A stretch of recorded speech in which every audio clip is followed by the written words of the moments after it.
Market లో invest చేసి మీ డబ్బులు డబుల్ చేసుకోవాలనుకుంటున్నారా? సుందరరామిరెడ్డి గారి లైవ్ సెమినార్ కి అటెండ్ అవ్వండి.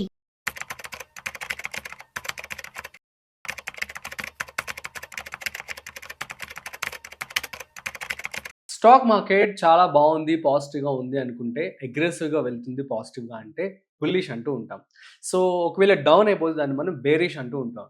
అసలు ఈ రెండు కూడా ఎలా వర్క్ అవుతూ ఉంటాయి, అట్ ది సేమ్ టైం వాటి యొక్క ఇంపార్టెన్స్ ఏంటి? సో ఇవాళ మనతో చెప్పడానికి మనతో ఉన్నారు mutual funds distributor Gandra Srinivas garu. So వారి మాటల్లోనే అడిగి తెలుసుకుందాం. Hi, hello, namaste, welcome to business buzz with Rajiv Pasupuleti on Suman TV.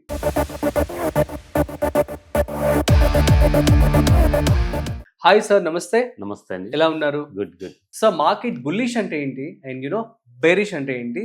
So ఏ టైంలో ఇన్వెస్ట్మెంట్ చేయాలి ఏంటి? సో బుల్లిస్ అంటే పరిగెత్తుంది, పాజిటివ్ ఉంది అని దాని యొక్క మీనింగ్. అవును. ఒక బుల్ సింబల్ పెట్టేస్తారు, పాజిటివ్ ఉంది అని అర్థం.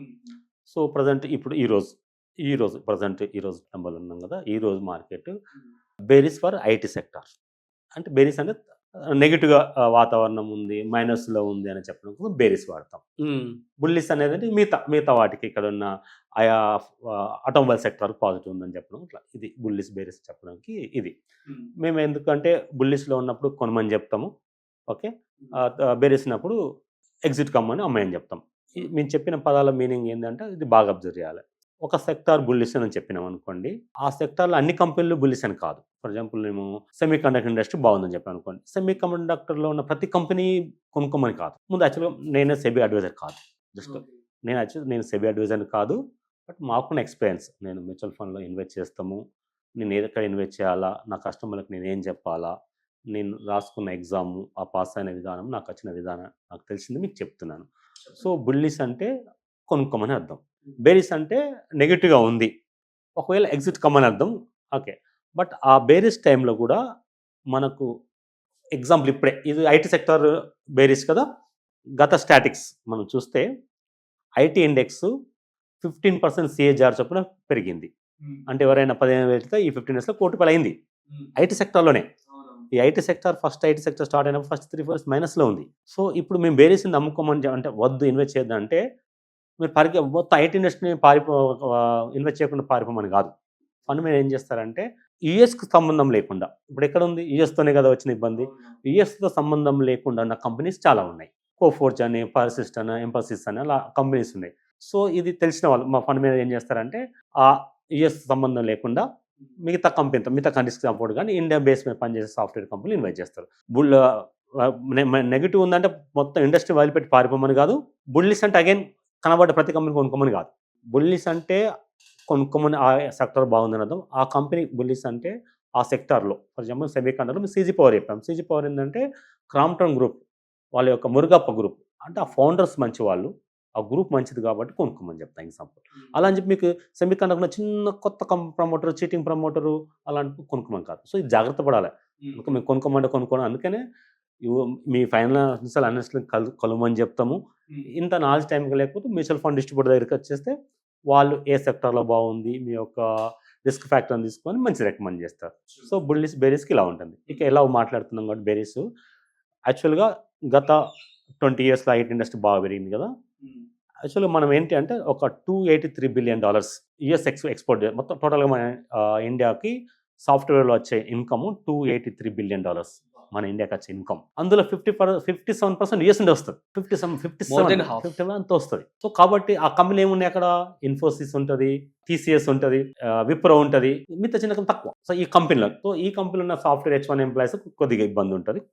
పాత వాళ్ళు, కొత్తగా వచ్చే వాళ్ళకి, డాలర్స్ దిగున్న యూత్, ఇప్పుడు నేను పోవాలా, అమెరికాలో ఏదో సాధించాలనుకున్న వాళ్ళకి ఇప్పుడు సో యువర్ మదర్ కంట్రీకి సర్వ్ చేయమని చెప్తాం. ఎందుకంటే 40-30 ఇయర్స్ బ్యాక్ యూఎస్ వాళ్ళు మనకు వెల్కమ్ చెప్పారు, రెడ్ కార్పెట్ రమ్మన్నారు, మనం వెళ్ళాము. అక్కడ వాళ్ళ పరిస్థితులు బాగలేదు, అక్కడ వాళ్ళకి ఉద్యోగాలు లేవు. సో మనం ఇక్కడ ఉండేసి ఏం చేయాలంటే మన మాతృభూమి కోసం, మీకు అంటారు కదా ప్రభాస్ కష్ట టైంలో అంటారు, నా మాతృభూమి, నా మాతృదేవత కన్న తల్లి రుణం తీసుకోవడానికి నేను ముందుకు వెళ్తున్నా, నాతో వాళ్ళు వచ్చేదెవరు చచ్చేదెవరు అంటారు కదా. సో ఇప్పుడున్న యూత్ అంతా దేశం కోసమే ఇక్కడే ఉండండి. అక్కడ 10 లక్షలు రావచ్చు, ఇక్కడ 1 లక్ష, కొద్ది డబ్బులైనా కానీ ఇక్కడ చేయండి. కొత్త కొత్త ఇన్నోవేషన్ స్టార్టప్ ఇక్కడ పెట్టండి. ప్రభుత్వం ఏం కావాలంటే అడగండి. ఇక్కడ హైదరాబాద్లో టీ హబ్ ఉంది, కర్ణాటకలో మంచి ఉంది, ఇప్పుడున్న భారత ప్రభుత్వం మీకు ఫేవర్గా చేస్తుంటుంది. కొత్త కొత్త ఇన్నోవేషన్ స్టార్ట్ చేయండి. ఫర్ ఎగ్జాంపుల్ చైనా ఉందనుకోండి, వాళ్ళు ఏది కూడా వాడరు మనకి. అది యూట్యూబ్ వాడరు, వాళ్ళది వాట్సాప్ వర్క్, ఫేస్బుక్ అంతా వాళ్ళ ఓన్. అసలు ప్రపంచం సంబంధం లేకుండా వాళ్ళు బతుకుతారు. మనం ప్రతిదీ అమెరికానే. యాపిల్ లేకపోతే ఉండలేము, అమెజాన్ వీడియోస్, అమెజాన్ ప్రైమ్ లేకపోతే ఉండలేము, తర్వాత ఏంటి ఈరోజు దసరా అని ఉండాలి. సో అట్లా డిపెండ్ కాకుండా మనమే. సో మన మన H1 మీద ఉన్న వాళ్ళ మన టాలెంట్ పీపుల్ అంతా ఆ కంపెనీ సీఓ, అంటే ఎవరో కంపెనీకి గూగుల్ ని బీట్ చేసేయడానికి పర్ప్లెక్సిటీ వచ్చింది కూడా అంటున్నారు. అది ఏఐలో చిన్న కంపెనీ స్టార్ట్అప్, బట్ అతను కూడా చేస్తుండే. మన వాళ్ళు అతను ఏం చేస్తున్నంటే, మీరు మంచి ఎగ్జాంపుల్ చెప్పారు. ఆ పర్ప్లెక్స్ కంపెనీ ఏం చేస్తుందంటే గూగుల్ యొక్క గురువులు కొనడానికి ట్రై చేస్తుంది. సో ఇలాంటి ఇన్నోవేషన్స్ మంచి గుర్తు చేశారు. ఇలాంటి ఇన్నోవేషన్స్ మనం చేయాలి. సో చైనా అయితే ఎలా ఇండిపెండెంట్గా, చైనా మీద అమెరికా ఏం చేయదు. ఎక్కువ మాట్లాడితే చైనానే అన్ని రకం కాదు, అమెరికా కష్టం, చైనాకి ఏం కాదు. అట్లా ఇండిపెండెంట్గా మనము ఓన్గా కొత్త కొత్త ఇన్నోవేషన్స్ ఫైండ్ అవుట్ చేయాలి. ఎవడో అమెరికాలో పెట్టిన కంపెనీస్కి మనము సీఓలు కావడం కాదు, మనం ఓన్గా తయారు చేయాలి. ఫర్ ఎగ్జాంపుల్ ఎలాన్ మాస్క్ని తీసుకోండి, ఆయన H1 వీసానే యూఎస్కి వచ్చిండు. ఆయన చూడండి ఒక 50 years ముందు జరిగే విధానం ఆలోచిస్తాడు. సో ఇప్పుడు మీరేమంటారు ఫైనల్ గా బుల్లిష్ బెరిష్ అప్పుడు ఎప్పుడు ఇన్వెస్ట్మెంట్ చేయాలి?